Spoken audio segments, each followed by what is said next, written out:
Hello les gars, je suis heureuse de vous annoncer que je reprends les podcasts.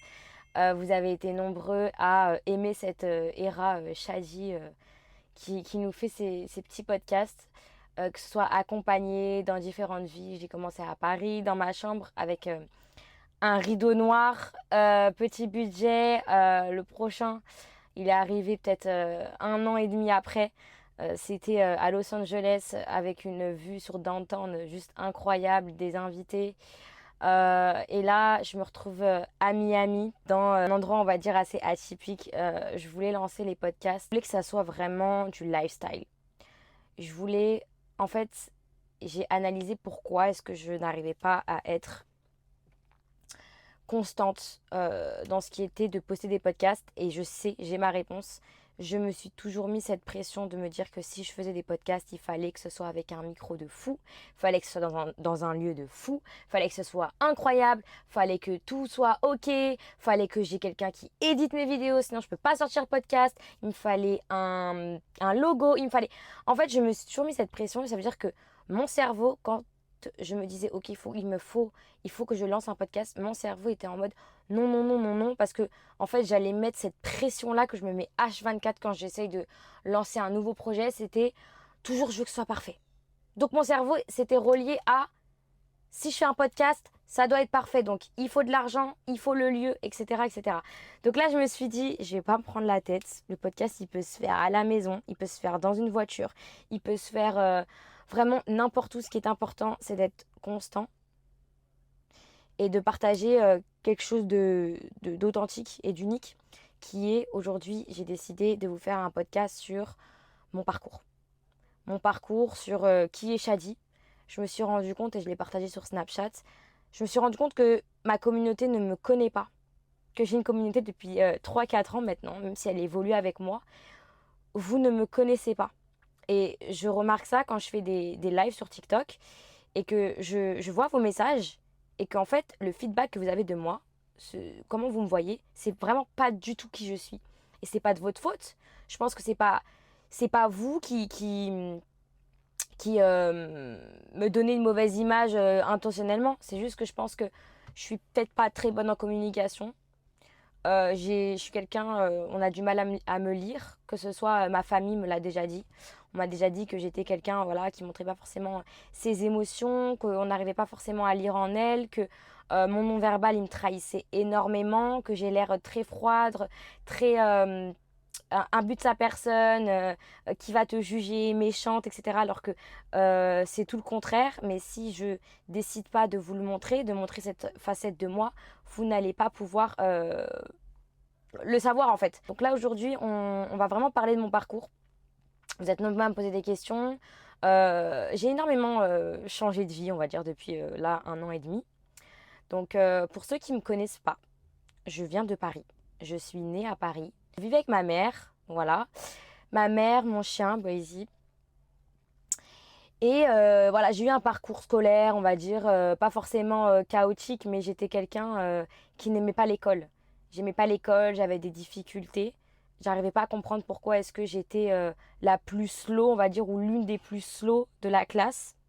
Donc je comblais ça, cette incompréhension, en je fous la merde, je suis dissipée, donc c'est pour ça que je comprends pas.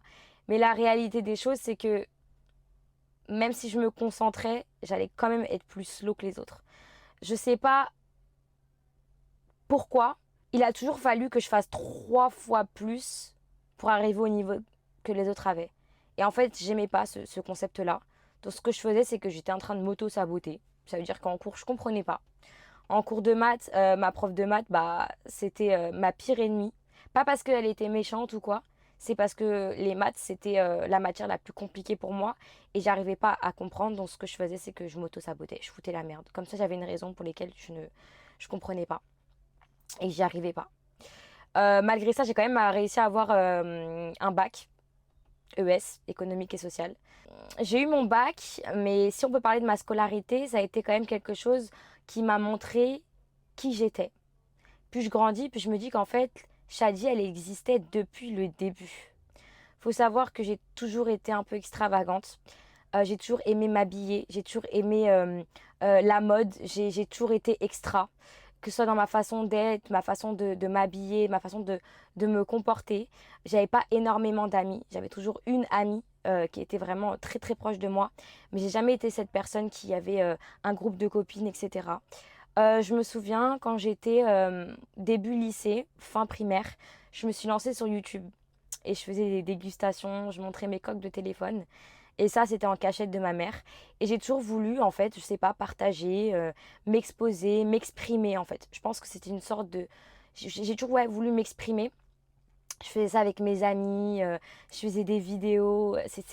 C'était juste hyper cool. Mais il y a un jour où tout s'est écroulé. C'est le jour où j'étais à l'école, donc on était en salle informatique. Et ma classe savait que bah, j'étais un petit peu la fille sur les réseaux sociaux, un petit peu chez père, on va dire, pour eux. Et un jour, bah, il y a un mec de ma classe qui a décidé de mettre mes vidéos YouTube en salle informatique sur trois différents ordinateurs avec le son à fond. Et en fait, ils étaient tous en train de se moquer de moi. Et ce moment-là, bah, en fait, je me suis sentie très mal, très triste. Et quand je suis rentrée, bah, j'ai mis toutes mes vidéos en... je voulais pas que les vidéos soient sur le site. Je voulais pas que les vidéos soient sur YouTube, visibles sur YouTube. Donc je les ai pas supprimées, mais je voulais pas qu'on les voit. Je voulais plus qu'on les voit, je voulais plus qu'on se moque de moi. Et c'est vrai que ce moment-là, ça m'a traumatisée un petit peu. J'ai arrêté YouTube à ce moment-là, alors que c'était la période où il fallait être sur YouTube. C'est là où les Paola Locatelli, elles ont pris. C'est là où Enjoy Phoenix, elle était à son prime. C'est là où j'aurais pu prendre ce que j'aurais dû prendre. Mais mon parcours n'était pas écrit comme ça. Donc je regrette pas du tout. Je regrette pas du tout.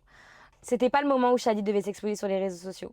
Pareil, je me souviens que j'ai toujours été extravagante. Faut savoir que en 2019, j'avais décidé de couper mes cheveux. J'avais un carré. Et je me souviens, j'étais sur Pinterest un soir avec ma mère. J'adore cette application, d'ailleurs, je l'utilise toujours autant maintenant. Et j'avais vu une photo d'une fille qui avait les cheveux courts, comme ça.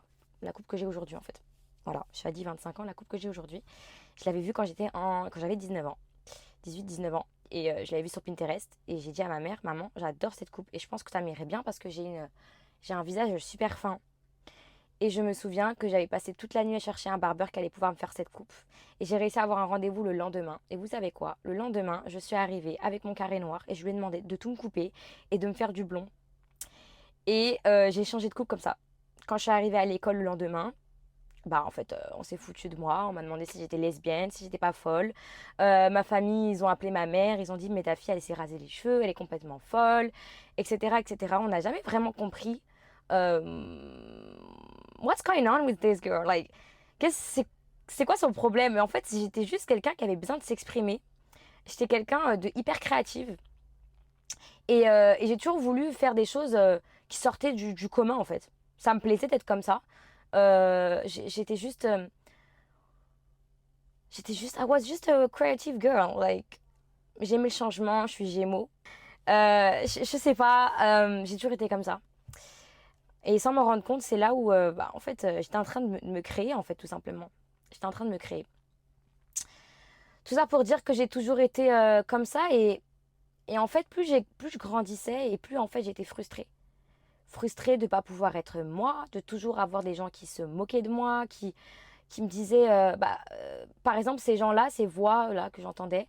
Oh, on dirait une lesbienne. Oh, mais ta fille, elle commence à partir en live. Oh, mais ta fille, elle s'est rasé les cheveux. Oh, mais nanana. Et bah, en fait, j'ai décidé de me laisser pousser les cheveux parce que les gens ne comprenaient pas. Et je me sentais pas comprise. Donc, je suis retournée sur un carré. J'étais en dépression pendant 1 an parce que mes cheveux ont pris du temps à pousser. Et en fait, on a toujours essayé quand j'essayais de sortir des cases, sortir de cette boîte et de me retrouver et de me connecter à qui je suis vraiment, il y a soit les gens qui ont essayé de mettre des barrières, ou soit on a essayé voilà, de m'intimider, de se moquer de moi, ou de m'expliquer que c'était pas comme ça et qu'il fallait que j'arrête. Et je vous raconte ça parce que même à l'heure d'aujourd'hui, je me rends compte que quand j'essaye de sortir des cases, quand j'essaye de m'écouter, d'écouter ma voix intérieure à 100%, J'allais toujours avoir les barrières. Et ces barrières-là, aujourd'hui, à 25 ans, c'est des barrières que j'arrive à aller par-dessus. J'arrive à plus écouter ses voix. J'arrive à m'écouter moi et que moi. Et c'est ça qui m'a fait avancer. C'est ça qui m'a fait arriver ici, à Miami aujourd'hui. C'est ça qui m'a fait recouper mes cheveux et assumer du blond. J'ai fait du rouge, j'ai fait du violet, j'ai fait du rose, j'ai fait du noir.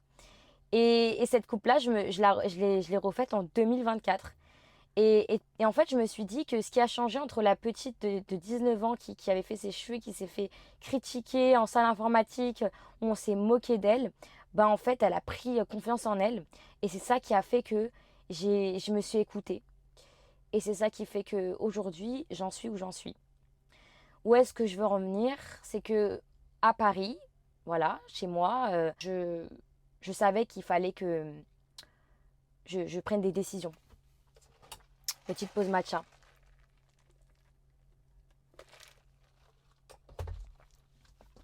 Je me sentais pas alignée avec mon environnement.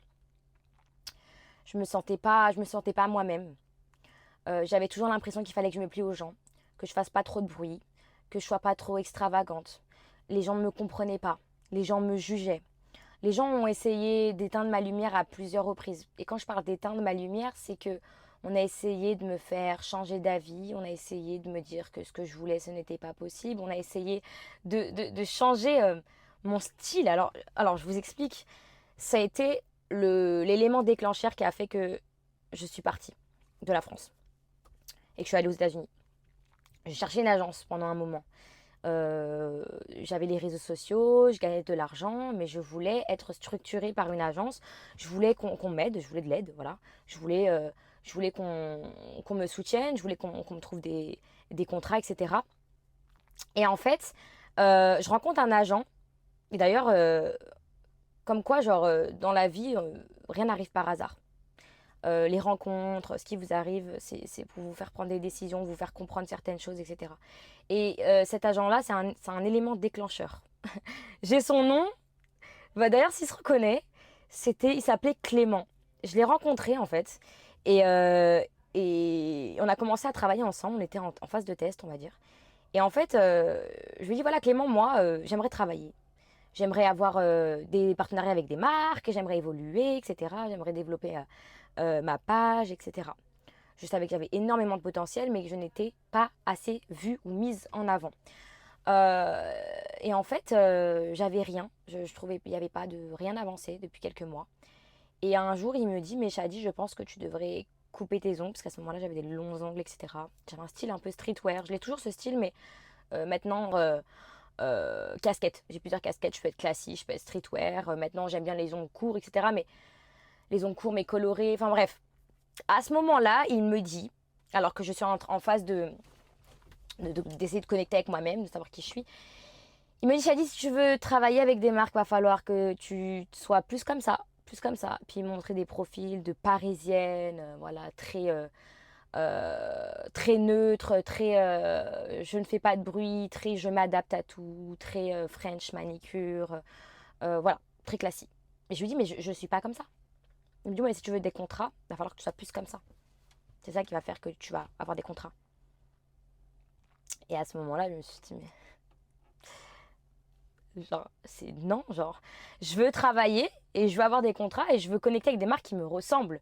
Je ne veux pas m'adapter aux marques. Je veux que ce soit les marques qui me regardent et qui me disent, elle, j'aime sa vibe et je pense que ça match avec la marque, avec l'ADN de la marque.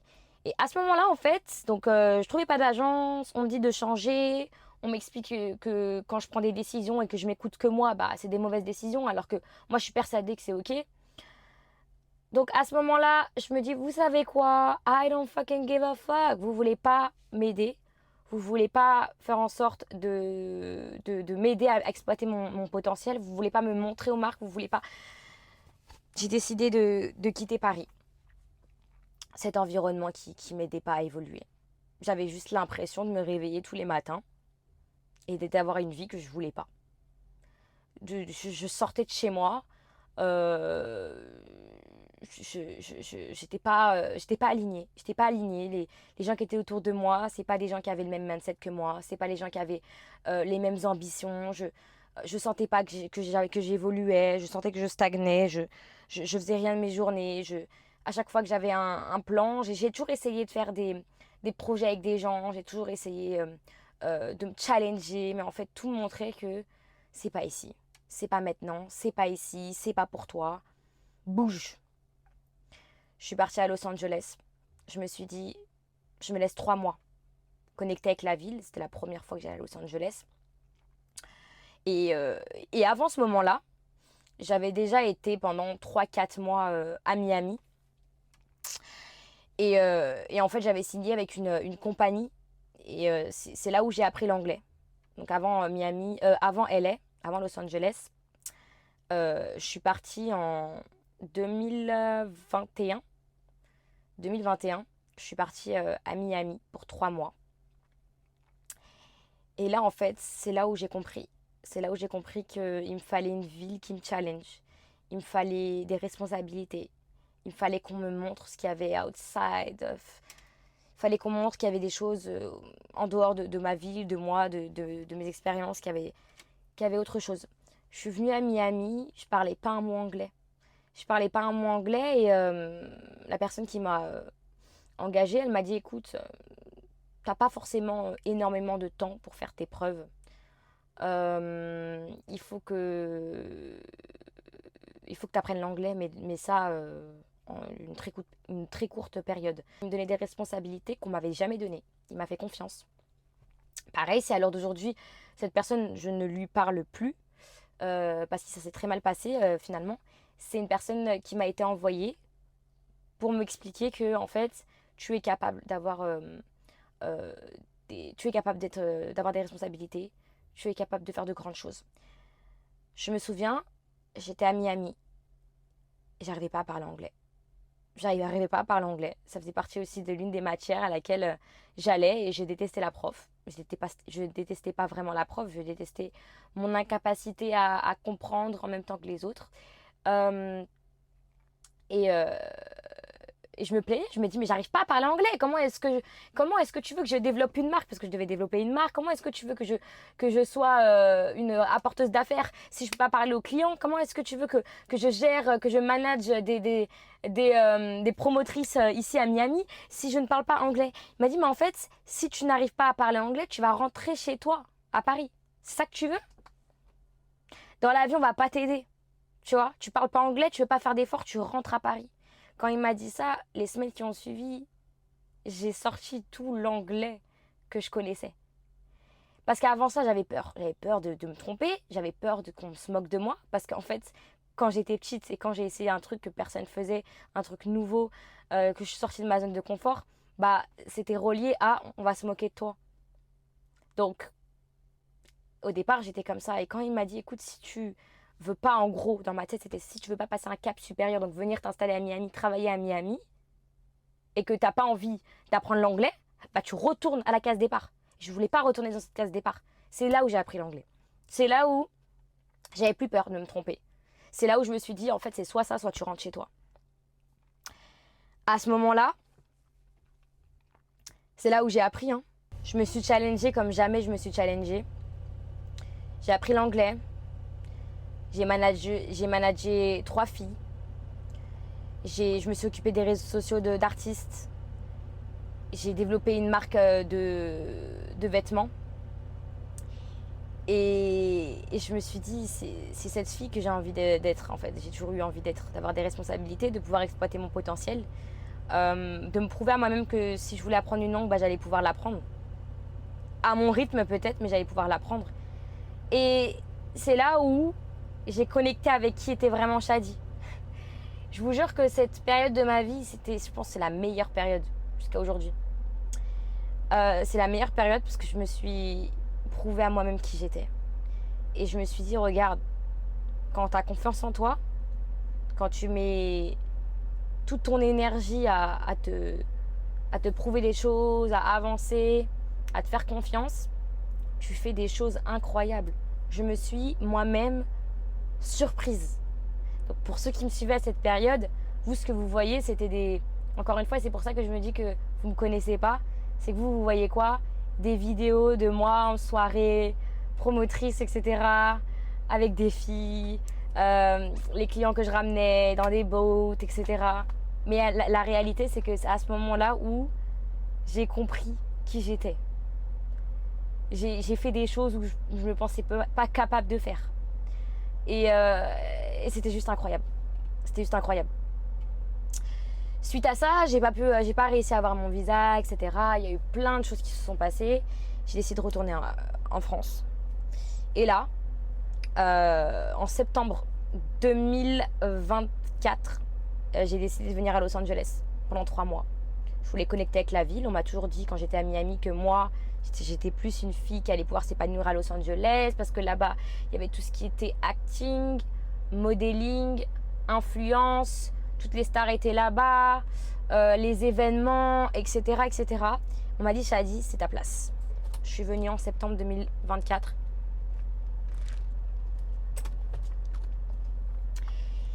Et là, tout s'est ouvert à moi. Tout s'est ouvert à moi. Mon visa. J'ai rencontré plein de gens qui m'ont aidé pendant une période. J'ai signé avec mon manager. J'ai fait ma première Fashion Week. J'ai toujours voulu être invitée à des shows, etc. à Paris. On m'a jamais calculé. Il m'a suffi de venir aux États-Unis pour que tes portes s'ouvrent à moi, alors que Paris, la ville de la mode, l'endroit où tout le monde allait pour les Fashion Week, on m'a jamais calculé alors que moi je venais de là. À Los Angeles, on m'a montré que voilà, j'ai rencontré les bonnes personnes à ce moment-là de ma vie. À ce moment-là de ma vie. J'ai fait ma première Fashion Week à New York. C'était juste incroyable.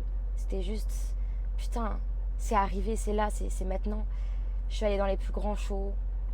C'était ma première Fashion Week, mais j'étais déjà acceptée à des shows juste incroyables. Je me sentais à ma place. Je me sentais respectée, je me sentais vue.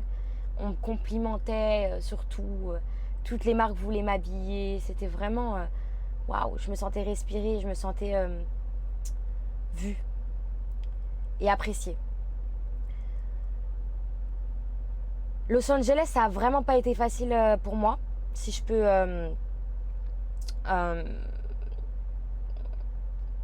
je vais essayer de pas pleurer. Je vais essayer de pas pleurer parce que Los Angeles, ça a été beaucoup de choses positives, mais énormément de choses qui m'ont, on va dire, abîmée. Je suis venue à Los Angeles sans famille. Dans ma tête, j'allais y rester 3 mois. Je voulais vraiment voir ce qui se passait. Je voulais vraiment devenir quelqu'un en fait. J'ai jamais été quelqu'un qui planifie. J'ai toujours été quelqu'un de très spontané. La fille qui coupe ses cheveux du jour au lendemain, qui fait une coloration. J'ai toujours été cette fille-là. Je suis venue et on a cru en moi. Et j'ai vécu 1 an à Los Angeles. J'ai vécu 1 an sans vraiment avoir de stabilité. Enlever une partie de moi aussi. J'ai tellement voulu tout donner et j'avais pas de plan B. Quand t'as pas de plan B, en fait, tu donnes tout. Tu donnes tout. J'ai donné mon énergie. J'ai fait des sacrifices. J'ai dû laisser mon chien, j'ai dû laisser ma mère, j'ai dû laisser ma soeur à côté derrière. Quand j'ai dit à ma mère et qu'elle a compris que je ne revenais pas, elle était triste, mais elle n'a pas voulu pleurer. Parce qu'elle m'a dit, si tu vas là-bas et que tu fais de grandes choses, je t'en voudrais pas. Mais si tu vas là-bas et que tu reviens,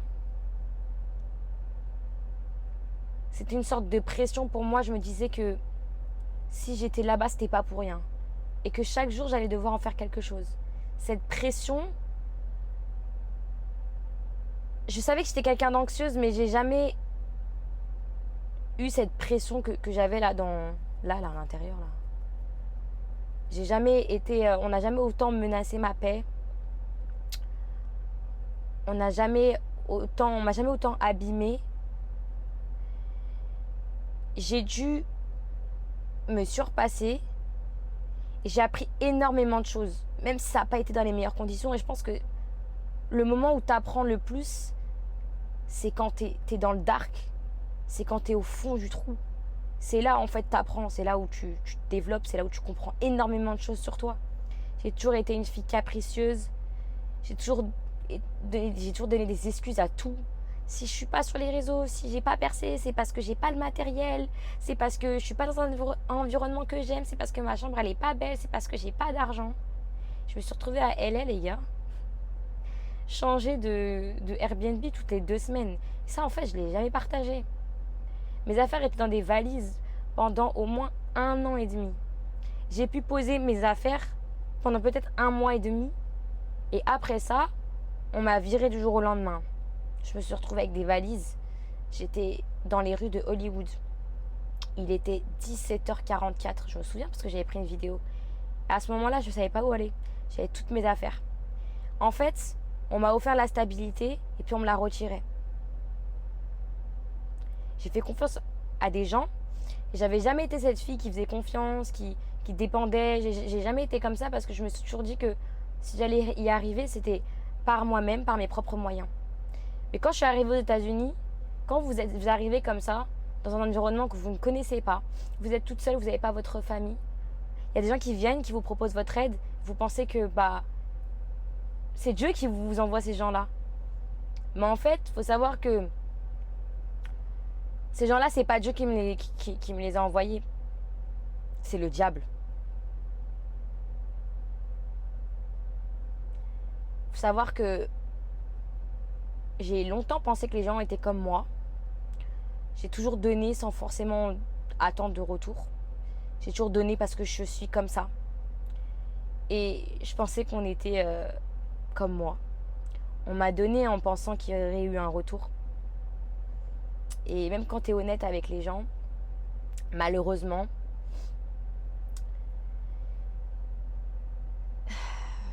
j'ai pas envie de rentrer dans les détails, mais pour vous dire que j'ai fait confiance et on m'a montré que la seule personne à qui il fallait réellement faire confiance et à 100%, c'était toi-même. Toi.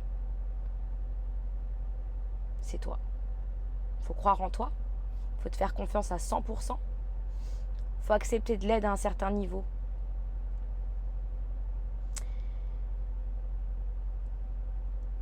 Je me suis jamais retrouvée dans les situations dans lesquelles je me suis retrouvée quand j'étais à Los Angeles. J'ai jamais partagé là-dessus parce que j'ai toujours voulu représenter cette femme forte, imperturbable. Moi, je gère tout, j'ai besoin de personne. Moi, j'ai grandi sans père, énergie masculine. J'ai toujours été cette fille-là. Et j'ai jamais voulu montrer mes faiblesses. En fait, j'ai jamais voulu montrer que ça allait pas. Même si j'étais en plein struggle, genre, même si j'étais en pleine galère, sur les réseaux sociaux, on avait toujours l'air que ça allait bien. Quand ma mère, elle m'appelait, ma soeur, quand j'ai compris que quand je leur racontais mes histoires, mes péripéties, elles se sentaient mal, encore plus mal que moi, j'ai décidé d'arrêter de leur dire. Et quand elle m'appelait, je faisais comme si de rien n'était. Mais en fait, c'était l'enfer autour de moi. Vous savez que j'ai jamais pensé à retourner en France. Malgré ce qui m'arrivait, malgré que j'étais abîmée, malgré que j'ai perdu du poids. J'ai perdu au moins 7 kilos depuis que je suis arrivée à Los Angeles. Et sur les réseaux, je me disais, vous savez, j'ai perdu du poids. Taille mannequin. C'était sans savoir que j'avais trop peur de me peser, en fait. C'est que le matin, en fait, j'allais aux toilettes et puis je voyais le pèse-personne et j'avais trop peur de monter dessus. Parce que je savais que j'avais perdu du poids, non parce que je voulais, mais parce que j'étais éprouvée. Je mangeais plus. Ma peau se dégradait de jour en jour. J'avais jamais eu de problème de peau et je me regardais dans le miroir et l'anxiété, le stress, le changement de vie, ça m'a fait perdre du poids, ça m'a fait changer ma peau. J'étais toute seule face à ça et mais j'ai jamais, au grand jamais, je me suis jamais dit je vais retourner à Paris. Je voulais pas abandonner. Je voulais pas abandonner la Shadi que je vois dans le futur.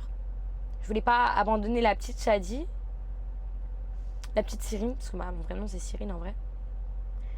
Shadi, c'est la femme que j'ai construite pour pouvoir arriver à où est-ce que j'ai envie d'arriver. Mais j'ai jamais abandonné en fait. Et ça a toujours été comme ça, j'ai toujours été comme ça, j'ai toujours été une battante. Dans le sens où, je me souviens sur les réseaux sociaux, il y a eu une période, c'était en 2018, j'ai eu une très grosse sauce. C'est ça qui a fait que je suis sur les réseaux sociaux et que j'ai eu ma communauté. J'ai eu une grosse sauce sur Twitter. J'ai été harcelée pendant 3 ans. On m'a fait beaucoup de mal. On a voulu m'éteindre, on est venu devant chez moi me frapper, on allait à mon travail, on m'a fait beaucoup de problèmes et je comprenais pas pourquoi. Je me dis mais pourquoi, mais qu'est-ce que j'ai fait? Qu'est-ce que j'ai fait? Je suis pas quelqu'un qui est méchant, je fais de problème à personne. J'ai jamais, même à ce moment-là, j'ai jamais dit que j'allais enlever les réseaux. J'ai jamais supprimé mon compte Twitter, j'ai jamais supprimé mon compte Instagram.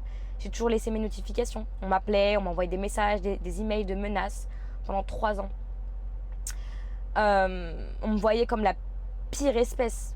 On me jugeait tous les jours, alors qu'en fait personne ne me connaissait vraiment. Et j'ai jamais abandonné. Et c'était la même chose. J'étais à Los Angeles, j'ai jamais abandonné. Parce que j'avais tellement confiance en moi et je savais que j'allais y arriver. Et que j'allais laisser personne me dire que je n'étais pas capable. C'est quelque chose de bien, c'est une qualité, mais en même temps, je me suis jamais autant abîmée.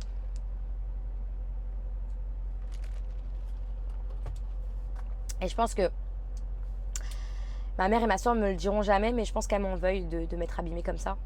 Parce que c'est un peu une sorte d'égoïsme. Parce que ma soeur, ma mère, quand je leur racontais, et quand elles me voyaient diminuer, bah, elles auraient voulu que je rentre, elles auraient voulu que me retrouver. Vous savez, un jour, ma mère, puis là, il y a quelques jours en fait, j'avais mis des memories sur mon Snapchat 2 mois avant que je vienne à Los Angeles, avant que j'arrive aux États-Unis. Ma mère, quand je suis née, elle m'a dit qu'elle voyait en moi, dans mes yeux, qu'elle voyait une lumière. Et elle a toujours senti que moi, j'allais faire quelque chose de grand. C'est pour ça que ma mère, quand j'étais jeune, j'avais peut-être 8 ans, elle m'inscrivait dans tous les castings, elle m'a fait faire des films, elle m'a fait faire des comédies musicales, elle m'a fait faire des défilés avec ma sœur. Et elle m'a dit, j'ai toujours vu cette lumière en toi. J'ai toujours voulu te pousser. C'est pour ça que ma mère, c'est ma première fan. Elle a toujours senti quelque chose. Et quand j'étais à Los Angeles, et que des fois je me posais et je regardais mes memories, des moments où j'étais heureuse, parce que je ne l'étais plus à ce moment-là. Elle m'a dit, ma fille, je ne vois plus cette lumière en toi. Même si je sais qu'elle est là, au fond, je ne la vois plus. Tu t'es trop abîmée. Et vous savez, ma mère, quand elle est venue me voir à Los Angeles, elle est venue avec ma soeur. Elle a passé un trop bon moment, j'étais trop contente qu'elle soit là. En plus, c'était au moment où il fallait vraiment être là. Et elles m'ont dit, ouais, que j'étais éteinte. J'avais plus cette lumière, plus cette envie, j'étais en survie. J'étais en survie et en fait, je pense que ce qui m'a fait tenir, si on me pose la question, des fois on me pose la question, ce qui m'a fait tenir, c'est ma foi en Dieu. C'est de me dire que il peut pas m'avoir fait ouvrir des portes ici pour me dire que c'était pas pour moi. Il peut pas m'éprouver à ce point pour au final retourner à la case départ. J'avais cette foi et de me dire que tout allait s'arranger. Un jour, je me suis réveillée, je me suis dit, Shadi, c'est plus possible, tu peux plus rester à Los Angeles. J'avais beaucoup plus de choses négatives qui m'arrivaient que de choses positives. À ce moment-là, je devais prendre une décision. C'était de rester à Los Angeles, sachant que je me sentais pas soutenue, j'étais toute seule. On m'avait piétinée, on avait essayé de me prendre ma lumière en fait. C'est pour ça qu'on la retrouvait plus dans mes yeux, parce qu'on avait essayé de me la prendre. On avait essayé de me contrôler, on avait essayé de rentrer dans mon intimité. On a essayé de me prendre ce que j'avais en fait, de bon.